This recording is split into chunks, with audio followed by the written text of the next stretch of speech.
So why do I keep putting out videos when I only get 23 views, 27 views, 100 views, and I see people getting 100,000 views on their video? Well, it takes a certain amount of chutzpah to keep going. And I'm here to tell you this is not our regularly scheduled programming. We're going to be talking about sexual assault. So if that is triggering for you, please don't be one of the views. So I had a different video planned for today, and this is something that I have been thinking about talking about and showing up online about, and I had a completely different video planned, and this was supposed to be recorded last week. Huge resistance. So that tells me that maybe there's something here that I need to say. So how did this come about? Well, I ended up at the Go High Level 2024 Summit, and they say big decisions happen at big events. Well, they sure do. And there was a theme for myself and for a few people actually that were sitting with me. Every single speaker kept talking about social media. And when I say every single speaker, you know, I'm exaggerating, right? But that's what I kept hearing. So it must have been something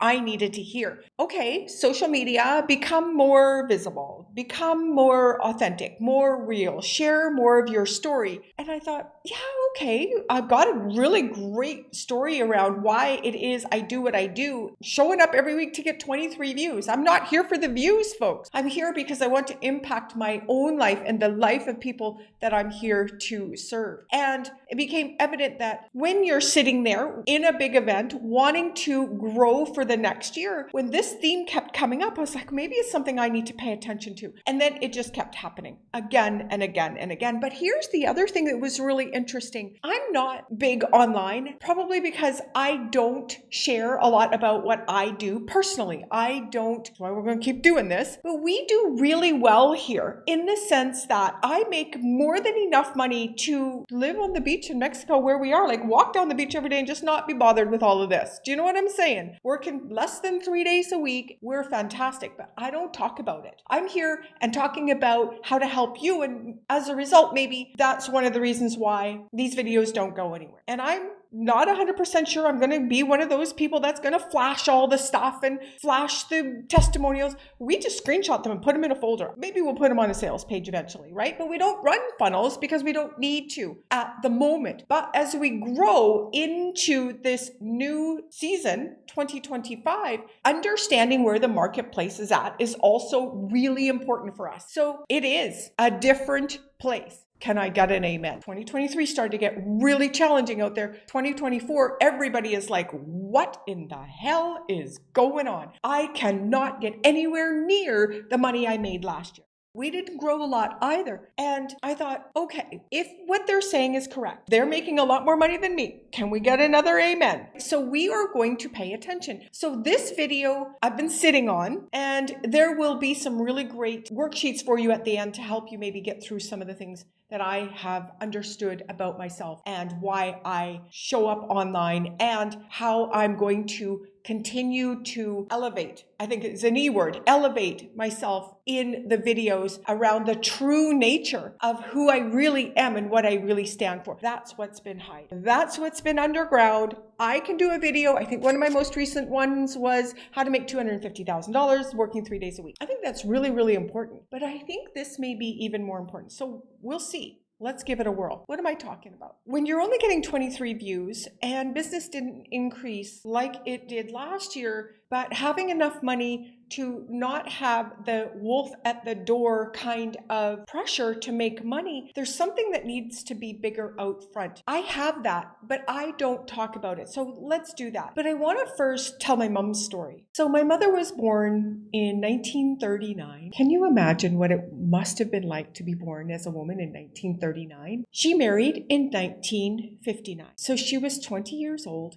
And she was a nurse. She met my dad in the hospital. And of course, as they did in 1959, my mother stopped working. So she got married, and immediately there must have been trouble. She walked into infidelity. One affair that I know of for sure, because there's another child. I have a half sister that is approximately 6 years older than I am. And we had alcoholism. We had abuse. We had poverty. I don't know if he was quote unquote called a narcissist. And my dad's family was an absolute shit show. But my mother's family was very British, Irish British.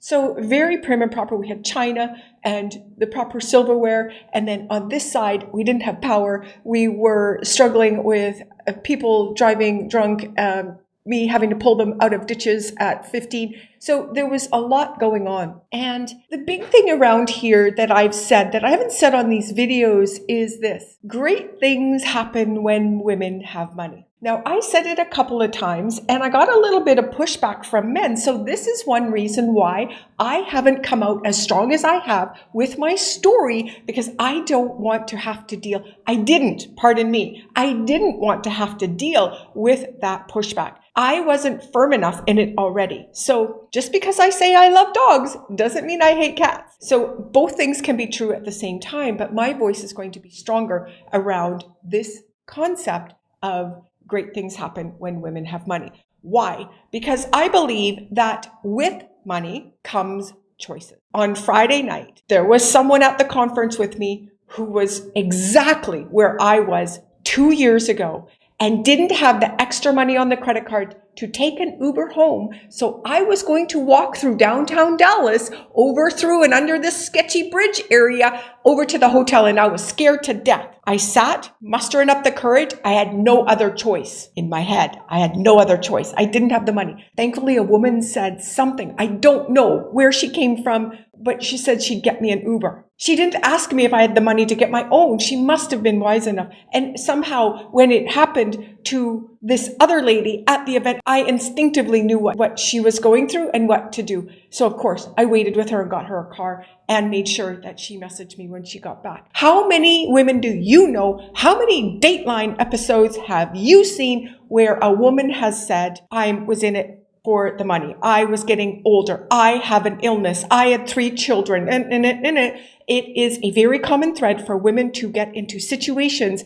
where they do not have enough money to financially take care of themselves and their children. At the next level, if you can get the dog away from the door, what about the next pieces? So let's circle back to my mother. I don't know what it was like in 1966 when I was born. I have no idea what the house was like, but I can only imagine. Thinking about and watching relationships today and my own, because I ended up in the same cycle of alcoholism, abuse, etc., I could only imagine what that must have been like for her. I'm at a business seminar and I'm trying to get my business to work. I can't get my business to work, and I couldn't get clients. I just couldn't get clients. We figured that out, obviously, right? Got clients. And all of a sudden there was an exercise, in these seminars, you do these really, emotional, beautiful, and I was paired with my husband and 2 young men who reminded me of my sons. And for some reason, I started to pass out, put my back against the wall and try to claw my way out of the room. Physically, I had no control over what was happening. I had no idea what was happening. And then it happened. Flashback. I started to get pictures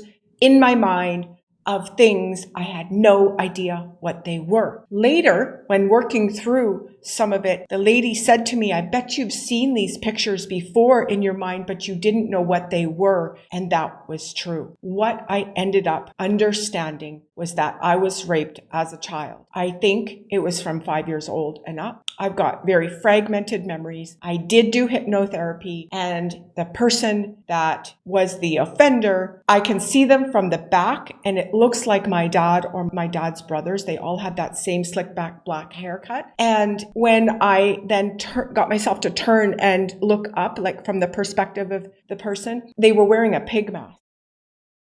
I then had some more work to do. Yeah, I really did. And from that moment forward, I had to make that decision again with this new information. And what I immediately started to hear and see in people's faces when I told the story was that, oh, I'm so sorry. Like, oh, you're a victim. And I was like, I had a visceral reaction to that one. I was like, no, because I was already 45, 46 years old. And I thought, no, not one more day is this going to be affecting my life the way that it has. I didn't know, and now I know what was under the surface that caused myself to go through the same patterns. And I decided that was not going to happen for me. And that was when I decided I needed to start a business. And from that moment forward, I have been walking down this path. I don't speak about what it has happened to me or the person that it has turned me into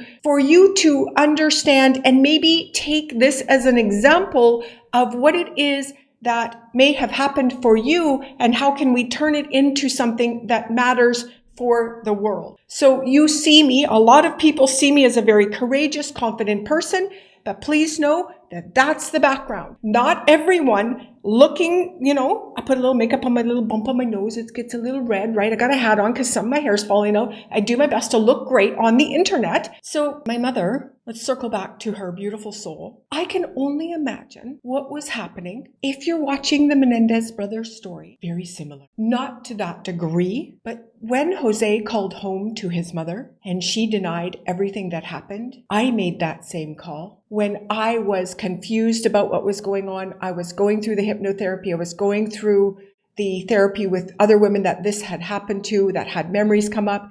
And I thought, I don't think that really happened. Let me just call, right? And I was calm. And I was like, I think something happened to me as a child. And she's like, what are you talking about? I was like, well, I think something happened. She goes, I don't understand what you're talking about. And I said, did you ever I paused and I said, in my mind, I said, ask one more question. And this is the question that came up. I said, did you ever leave me alone? And she was livid. There were lots of good times too. And she hung up on me. Click. She then passed away not very long after that. We never had another conversation. Something happened. Now, I don't dig into it too far and keep moving, but here's how this circles back to my mom. I don't know. No one will ever know. If she had the financial means to leave, would she have? We will never know because she didn't have them. My family didn't have any money. She didn't have any money. And we're talking about 1966, 1971. Do you know women couldn't get a credit card in their name till 1980? How was she going to get housing? So there were no options. But here's what's happening today. There are people like you and my mom and me every single day in the same situation who do not have the finances to make another choice. That's why we exist. That's why I help women build businesses online. That's why I am doing this for myself every single day. The values that came up for me around what happened to me, because that's how values are formed. They come from your upbringing. And in my experience, they come from what you were lacking. So what was lacking for me in my life was freedom, independence, and truth. That's why we're as blunt as we are. That's why we're as straightforward as we are around here. You're in my circle for 5 minutes. I'm going to just tell you. I was in the hotel room with a lady and talking about clients, and she's wanting to get more business. And she was just all over the place. And she said something as she was leaving. And my one line was, when you're ready to deal with the chaos, we can. I believe that is the most loving, kind thing I could have done for her. And it was strong. Yes, I was not going to buy into her story. I was not going to ride along with her in the denial and the chaos. I'm over here when you are ready. And believe me, I'm here when she is ready. So when we start talking about being online more, which I am quite a bit, circling back to the Go High Level event, being more authentic and real and open about what I do and how I do it and why I do it and how I do it. Did I say that? Maybe that one needs repeating. How I do things and the way that I speak is going to become stronger. And maybe this is what you need as well. So I've got a magnetic marketing message worksheet for you. Drop a comment down below. I'll get this thing over to you. And it's going to walk you through first your values. And the first thing that's going to come up is the values you think you should be running on, or the ones your family has, your church has, your society has, your culture has, your friends have. But I bet you, guaranteed, you are not who you say you are. Sitting here right now, there's something underneath the surface. I've done this work. I'm very clear on who I am. I just wasn't telling you about it. That's the next piece. But you need to first get clear on who you are, because in 2024, vanilla isn't going to work. That's what's happening. We're going to try this and see if this is going to take us to the next level, is telling people the real story about why we exist and what the hell you really need to be doing to get where you need to go. So you've got to figure out your values, and it's going to be hard because the voice in your head that is disguised as useful is going to try to keep you safe by choosing the easy, fluffy value. Don't think for a second when I was doing my top 10 values and love and family were not there. Ooh, I had to sit with that one for a minute. I was judging myself big time. Why am I? They are. All of the other 10 provide. That's how I provide love. That's how I take care of my family. They are absolutely there. So you need to do the work. And then through that work, you're going to then get to what's your voice online. You need a brand voice. Mine is direct. It's not PhD-ish. I curse a little. It's not grammatically correct in any capacity. I yell a little. It's perfect. It's who I am. You meet me in person. This is it. And then we're going to move into something we call a prolific character. What's a prolific character? Well, they're not boring. Trust me, I'm not boring, right? In any capacity. If we look at this as being your prolific index, right? You're right here where I am in the middle. You need to sway way over to this side or way over to this side. Now, way over is what some could call crazy, and that's fine if that's who you naturally are. But I think there's someone hiding inside of you that needs to come out. And not just to make money and not just to grow your business, but Jesus, do you really want to get to the end of this life with someone else's suit on? I don't.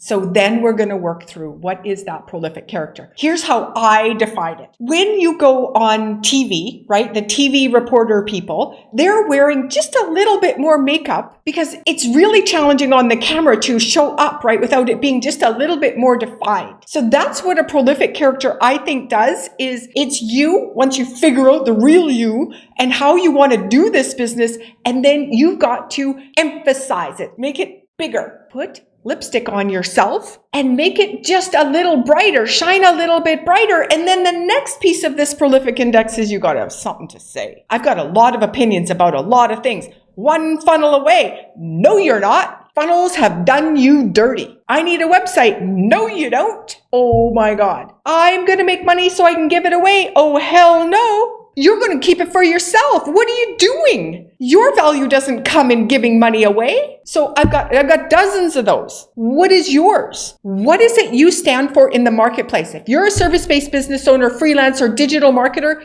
you are boring as fuck, and your people never find you, never understand whether or not to work with you. And if you ever get a nightmare client, this is why. You've not shared who you really are online. They couldn't get a feel for you and your values, and they showed up and they're grating on your soul. That's because their values are different than yours. Not good, not bad, not right, not wrong, just different. So if you don't share your values online, you're going to get into trouble over and over and over and over again. And it's the same in every single relationship that you have. You need to be really clear on who you are and tell the world about it. So that's what we're doing. I'm very clear on who I am, but I'm telling the world just a little bit more, and I'd like you to come with me. So drop a comment down below. Let's get you this magnetic marketing message, little worksheet that I've got, and let's start working through perfection. We're not into that. We simply want to get you to start at the values that you are